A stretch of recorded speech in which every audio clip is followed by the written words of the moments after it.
Hey guys, so today I want to talk about Raiden Shogun, her constellations and her weapon.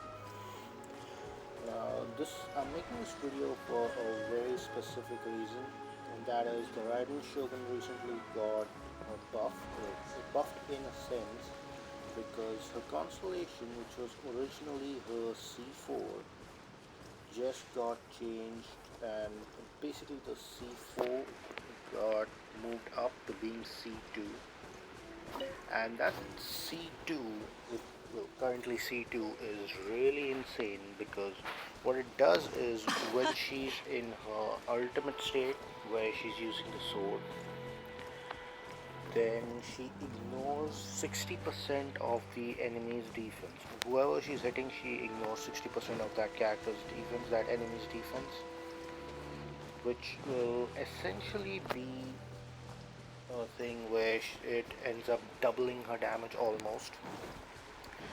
So that is one hell of a constellation. With the Raiden Shogun, I would say you don't even need to go to C6. If you can just get her C2, that's all you need. If possible, you can go for a C3. That will just increase her ultimate level by 3. So her Q going up by 3 would mean more damage again on her Q, which that will be insane. So if you're a low spender or budget spender, and if you've been keeping up with things, you'll know that her C2 has become very valuable and very reachable for even low spenders. C1 is, I think, still in the range for free to play and budget spenders if you've saved enough. But well, C1, as I could definitely say, C1 for a limited character is very much possible. C2, it could be, depending on your luck and everything. But then comes the point, if you're really going that deep for it in Shogun, wouldn't the weapon just be better? Now, what her weapon does is basically it gives her a new stat scaling altogether, where based on her energy recharge, this is at R1, based off of whatever her energy recharge is, 28% of that gets converted into attack for her. So, in case you're having trouble building her, in case your build lacks attack, and you're someone like me who just doesn't like using Bennett that often, then you definitely want the weapon because it'll make it easier to build Raiden.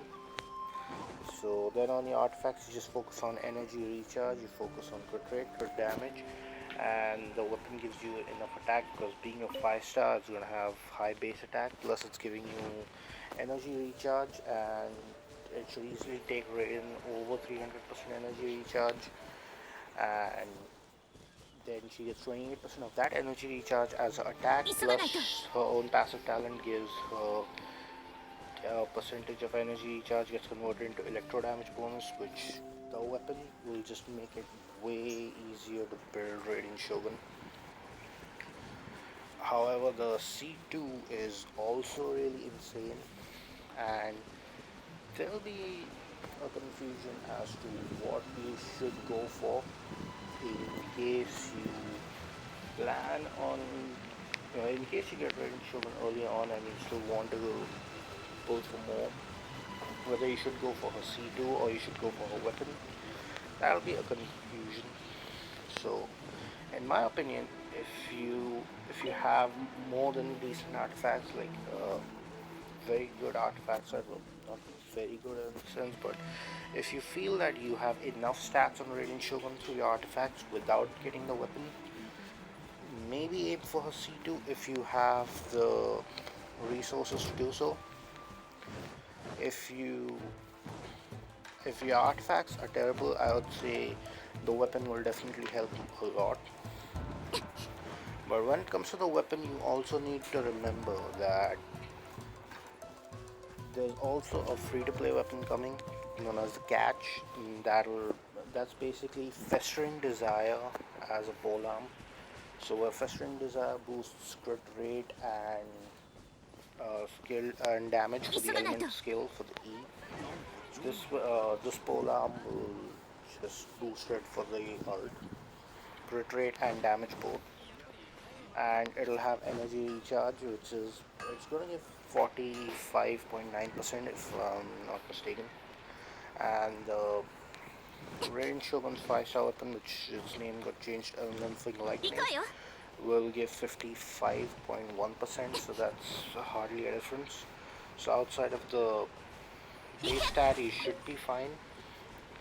So if my advice would honestly be, and this is what I'm gonna do myself, I'm gonna get Raiden Shogun C0. I'm gonna test her with the artifacts and the catch, because we're gonna get the catch anyways, because it's free, and it'll be R5. That's how they give off free weapons. We'll have enough materials to get to R5 and everything. I'm gonna test her with that, and I'm gonna see if I need the C2 or if I need the weapon. More than likely, it's not gonna be easy to get both, especially knowing the weapon banner and how it is. You could get either of the two weapons. Hopefully this time the weapon featured alongside the Engulfing Lightning will be a good weapon, because I feel like most of the Skyward weapons are gone with the previous weapon banners, so it shouldn't be too bad. But even so, I would say maybe the Constellation is better. It's honestly up to each individual's build, I feel. So yeah, this is a confusion. Even I cannot really tell whether her C2 is good or whether I should go for something else, or should I go for the weapon or what. But in my honest opinion, if if you have the resources, if you have the primogems, which I think everyone should, because the anniversary is coming up and they'll be giving a lot of primogems, a lot of intertwined fates and everything. If you do plan on going for constellations, you can easily go to C2 or C3, and if you have the resources for the weapons, you can go for that as well. The weapon, just to summarize, the weapon will make it easier to build Raiden Shogun, but the Constellation will increase the damage by an insane amount. So it's all up to you. If you want to gamble on the weapon banner and try a chance at the 50-50, it's your choice. Uh, I just wanted to make this video to inform you guys what each of the things will do. So yeah, that's gonna be it for this video, guys. I'll see you guys in the next one. Peace.